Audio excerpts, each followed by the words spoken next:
வணக்கம். இந்திய நேரப்படி மதியம் 1:30 மணி செய்திகள். முதலில் ஜெம் தலைப்புச் செய்திகளை காணலாம். இன்று மாலை கூடுகிறது புதிய அமைச்சரவை கூட்டம். மக்கள் பணியே மகத்தான பணி. புதிய அமைச்சர்களுக்கு பிரதமர் மோடி அறிவுரை. விக்கிரவாண்டி தொகுதிக்கு ஜூலை 10ஆம் தேதி இடைத்தேர்தல். தேர்தல் ஆணையம் அறிவிப்பு. தமிழகத்தில் இன்று பள்ளிகள் திறப்பு. பள்ளி குழந்தைகளுக்கு வாழ்த்து தெரிவித்தார் முதலமைச்சர் மு.க. ஸ்டாலின். திருப்பரப்பு அருவியில் வெள்ளப்பெருக்கு. சுற்றுலா பயணிகள் குளிக்க தடை. ஜம்மு காஷ்மீரில் தீவிரவாத தாக்குதல். பயங்கரவாதிகளை சுற்றி வளைக்க பாதுகாப்பு படை தீவிரம். T20 உலகக்கோப்பை கிரிக்கெட் தொடர். இன்று மோதுகிறது தென்னாப்பிரிக்கா வங்காளதேச அணிகள். தமிழகத்தில் 15ஆம் தேதி வரை மழைக்கு வாய்ப்பு. வானிலை ஆய்வு மையம் தகவல். இனி விரிவான செய்திகளை காணலாம். பிரதமர் இல்லத்தில் இன்று மாலை அமைச்சரவை கூட்டம் நடைபெற உள்ளது. பிரதமராக நரேந்திர மோடி நேற்று பதவியேற்றுக் கொண்டார். அவருடன் 30 கேபினெட் அமைச்சர்கள், 5 தனி பொறுப்புடன் கூடிய அமைச்சர்கள் மற்றும் 36 இணை அமைச்சர்கள் என 71 பேர் பதவியேற்றனர். இவர்களுக்கு ஜனாதிபதி திரௌபதி முர்மு பதவி பிரமாணம் செய்து வைத்தார்.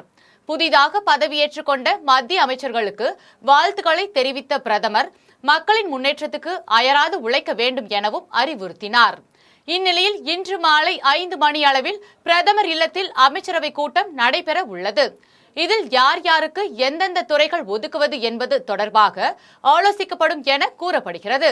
மேலும் தங்களது சொத்து பட்டியலை சமர்ப்பிக்க புதிய அமைச்சர்களிடம் பிரதமர் அலுவலகம் கேட்டுக் கொண்டுள்ளதாகவும் தகவல் வெளியாகியுள்ளது.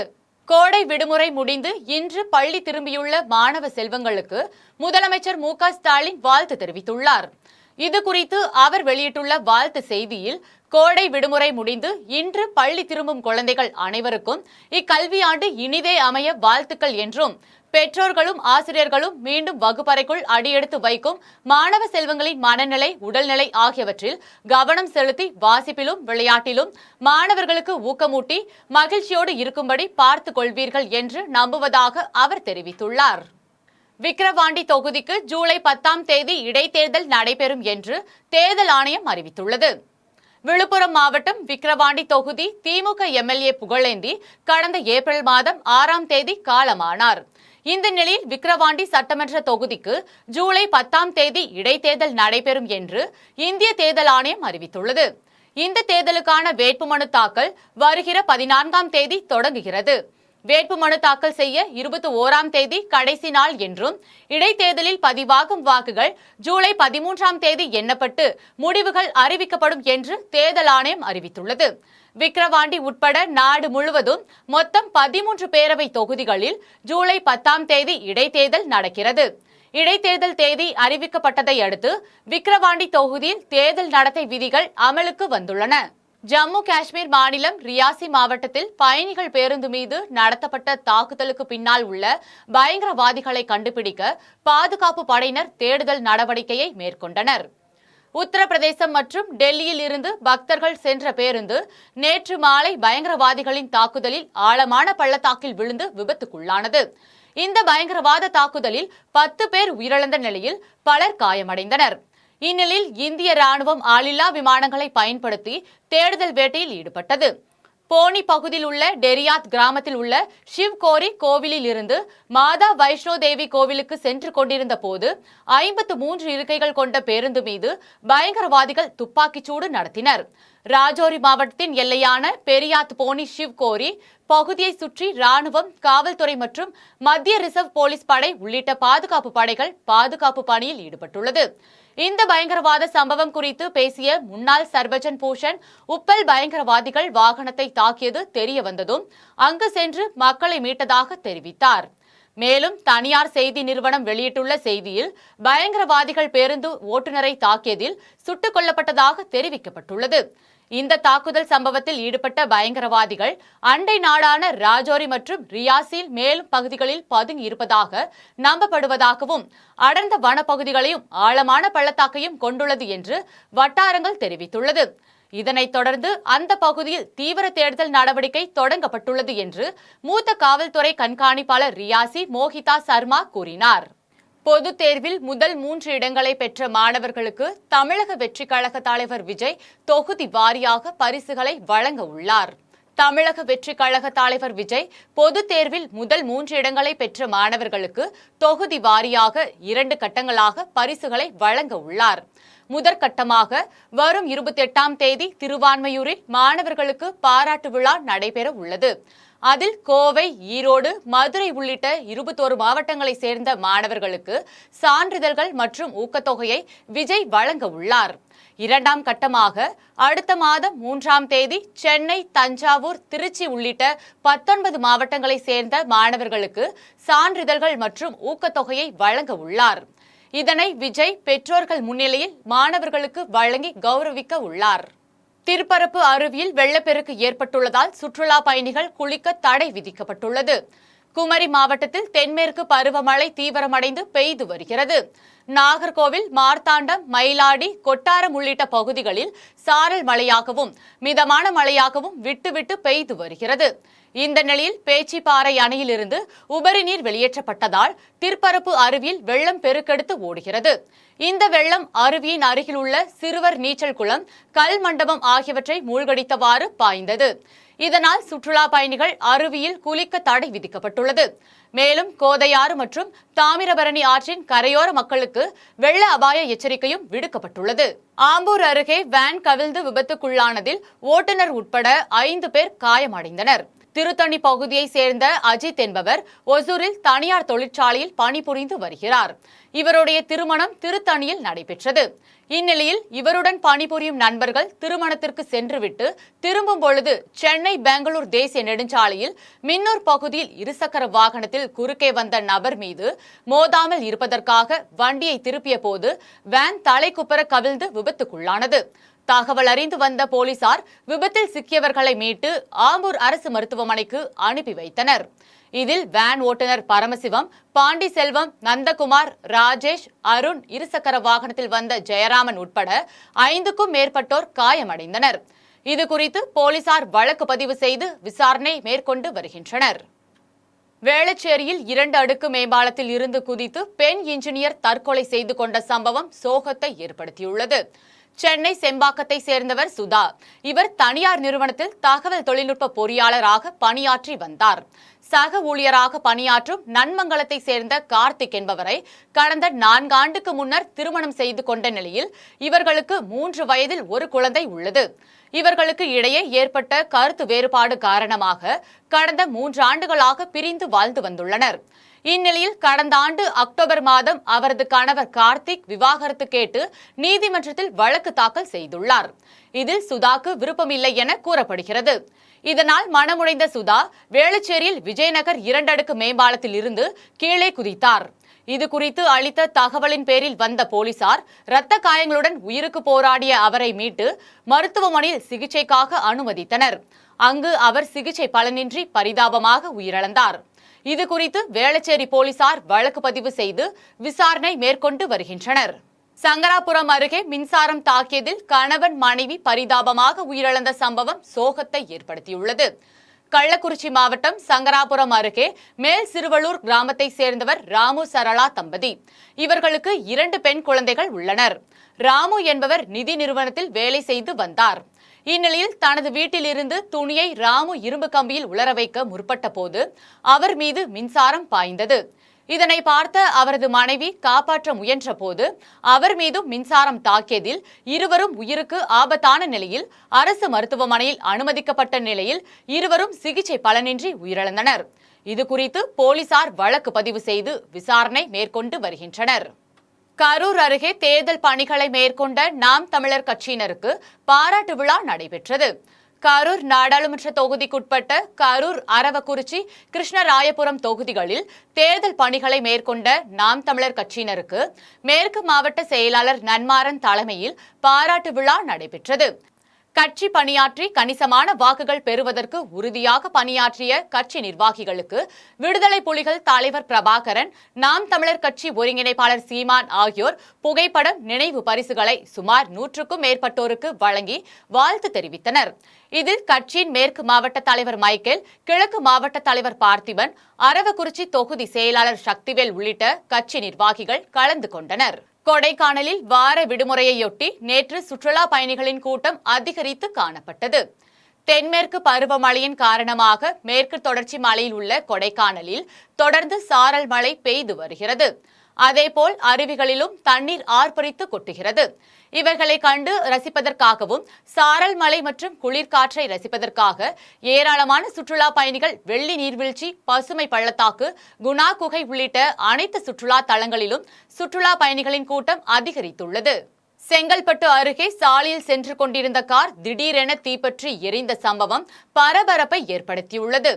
செங்கல்பட்டு மாவட்டம் திருச்சி சென்னை தேசிய நெடுஞ்சாலையில் படாளம் அடுத்த புத்தகத்துறை பகுதியில் சென்னை நோக்கி கார் ஒன்று சென்று கொண்டிருந்தது. அப்போது காரில் இருந்து புகை வருவதை கண்ட ஓட்டுநர் காரை ஓரமாக நிறுத்திவிட்டு காரில் பயணம் செய்த 4 பேரும் காரை விட்டு கீழே இறங்கினர். அப்போது கார் எதிர்பாராத விதமாக தீ மளமளவென எரிய தொடங்கியது. கார் விபத்து குறித்து தகவல் அறிந்து வந்த தீயணைப்பு துறையினர் காரை தண்ணீர் ஊற்றி அணைத்தனர். திடீரென சாலையில் வந்து கொண்டிருந்த கார் கொழுந்துவிட்டு எரிந்த சம்பவம் அந்த பகுதியில் பெரும் பரபரப்பை ஏற்படுத்தியுள்ளது. திருவள்ளூர் அருகே தனியார் அறக்கட்டளை சார்பில் 172 மாணவர்களுக்கு கல்வி உதவித்தொகை வழங்கப்பட்டது. திருவள்ளூர் மாவட்டம் வஞ்சிவாக்கம் கிராமத்தில் தனியார் அறக்கட்டளை சார்பில் 6ஆம் ஆண்டு கல்விச்சீர் மற்றும் மிதிவண்டி வழங்கும் விழா நடைபெற்றது.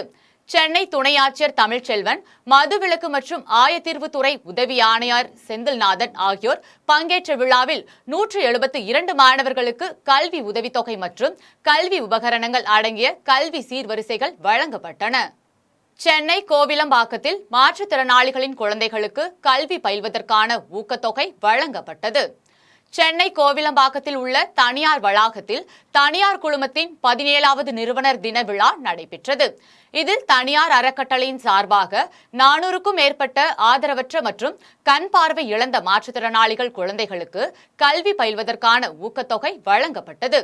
குழுமத்தின் தலைவர் ராவணன் ஞானசுந்தரம் தலைமையில் நடைபெற்ற விழாவில் வருமான வரித்துறையின் கூடுதல் இயக்குநர் செந்தில் வேலவன், ஓய்வு பெற்ற IAS அதிகாரி சோலை ஐயர், சிப்காட் பொது மேலாளர் வீரபத்திரன் ஆகியோர் சிறப்பு விருந்தினர்களாக கலந்து கொண்டு குழந்தைகளுக்கு கல்விக்கான நிதி உதவிகளையும் நன்கொடையும் வழங்கினர். விருத்தாச்சலத்தில் மாற்றுத்திறனாளிகள் சார்பில் பல்வேறு கோரிக்கைகளை வலியுறுத்தி ஆர்ப்பாட்டம் நடைபெற்றது.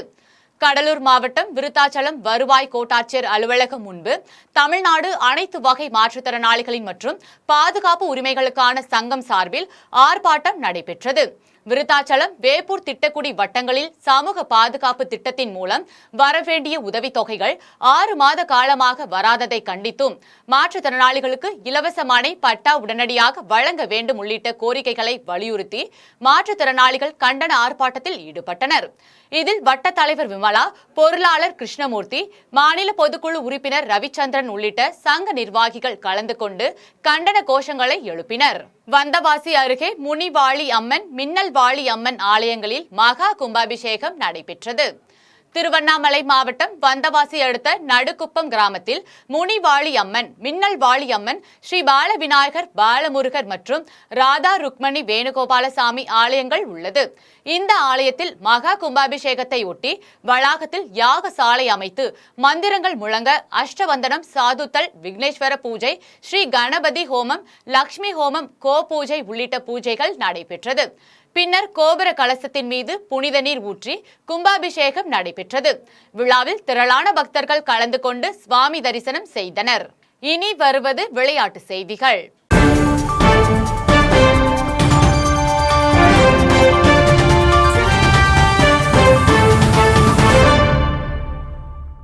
T20 உலகக்கோப்பை கிரிக்கெட் தொடரில் தென்னாப்பிரிக்கா வங்காளதேச அணியுடன் இன்று மோதுகிறது.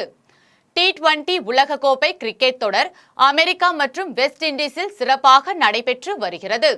இந்நிலையில் இந்த தொடரில் இன்று இரவு 8 மணிக்கு நடைபெறும் 21வது லீக் ஆட்டத்தில் தென்னாப்பிரிக்க அணி வங்காளதேசத்தை எதிர்கொள்கிறது. மார்க்ரம் தலைமையிலான தென்னாப்பிரிக்க அணியும் நஜ்முல் ஹுசைன் ஷண்டோ தலைமையிலான வங்காளதேச அணியும் மோதுகிறது. T20 போட்டியில் இவ்விரு அணிகள் இதுவரை 8 முறை நேருக்கு நேர் மோதியுள்ளன. இதில் அனைத்து ஆட்டங்களிலும் தென்னாப்பிரிக்காவே வெற்றி பெற்றுள்ளது குறிப்பிடத்தக்கது. இனி வருவது வானிலை செய்திகள்.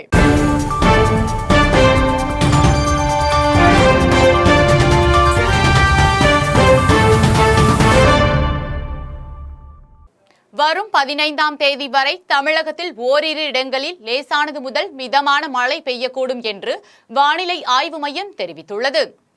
சென்னை வானிலை ஆய்வு மையம் வெளியிட்டுள்ள செய்திக்குறிப்பில் தென் இந்திய பகுதிகளின் மேல் ஒரு வளிமண்டல மேலடுக்கு சுழற்சி நிலவுவதால் தமிழகத்தில் ஓரிரு இடங்களிலும் புதுச்சேரி மற்றும் காரைக்கால் பகுதிகளிலும் இடி மற்றும் மின்னலுடன் கூடிய லேசானது முதல் மிதமான மழை பெய்யக்கூடும் என்று தெரிவித்துள்ளது. மேலும் நாளை முதல் வருகிற 15ஆம் தேதி வரை தமிழகத்தில் ஓரிரு இடங்களிலும் புதுச்சேரி மற்றும் காரைக்கால் பகுதிகளிலும் லேசானது முதல் மிதமான மழை பெய்யக்கூடும் என்று வானிலை ஆய்வு மையம் தெரிவித்துள்ளது. சென்னையை பொறுத்தவரை வானம் மேகமூட்டத்துடன் காணப்படும் என்று தெரிவித்துள்ளது. இனி வருவது தங்கம், வெள்ளி விலை மற்றும் பங்குச்சந்தை நிலவரம்.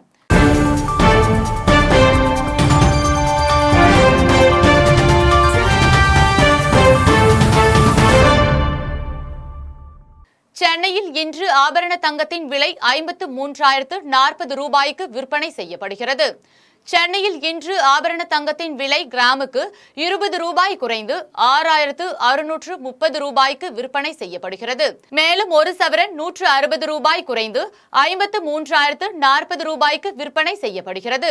24 கேரட் தூய தங்கம் ஒரு சவரன் 57,864 ரூபாய்க்கு விற்பனை செய்யப்படுகிறது. மேலும் வெள்ளியின் விலை 1 கிராம் 96 ரூபாய் 20 காசுகளுக்கும் 1 கிலோ வெள்ளி 96,200 ரூபாய்க்கும் விற்பனை செய்யப்படுகிறது. மும்பை பங்குச்சந்தை இன்று உயர்வுடன் காணப்படுகிறது. மும்பை பங்குச்சந்தை குறியீட்டு எண் சென்செக்ஸ் 130 புள்ளிகள் அதிகரித்து 76,824 புள்ளிகளில் வணிகமாகிறது. தேசிய பங்குச்சந்தை குறியீட்டு எண் நிப்டி 29 புள்ளிகள் அதிகரித்து 23,350 புள்ளிகளில் வணிகமாகிறது. மீண்டும் ஜெம் தலைப்புச் செய்திகள். இன்று மாலை கூடுகிறது புதிய அமைச்சரவை கூட்டம். மக்கள் பணியே மகத்தான பணி. புதிய அமைச்சர்களுக்கு பிரதமர் மோடி அறிவுரை. விக்கிரவாண்டி தொகுதிக்கு ஜூலை 10ஆம் தேதி இடைத்தேர்தல். தேர்தல் ஆணையம் அறிவிப்பு. தமிழகத்தில் இன்று பள்ளிகள் திறப்பு. பள்ளி குழந்தைகளுக்கு வாழ்த்து தெரிவித்தார் முதலமைச்சர் மு.க. ஸ்டாலின். திருப்பரப்பு அருவியில் வெள்ளப்பெருக்கு. சுற்றுலா பயணிகள் குளிக்க தடை. ஜம்மு காஷ்மீரில் தீவிரவாத தாக்குதல். பயங்கரவாதிகளை சுற்றி வளைக்க பாதுகாப்பு படை தீவிரம். T20 உலகக்கோப்பை கிரிக்கெட் தொடர். இன்று மோதுகிறது தென்னாப்பிரிக்கா, வங்காளதேச அணிகள்.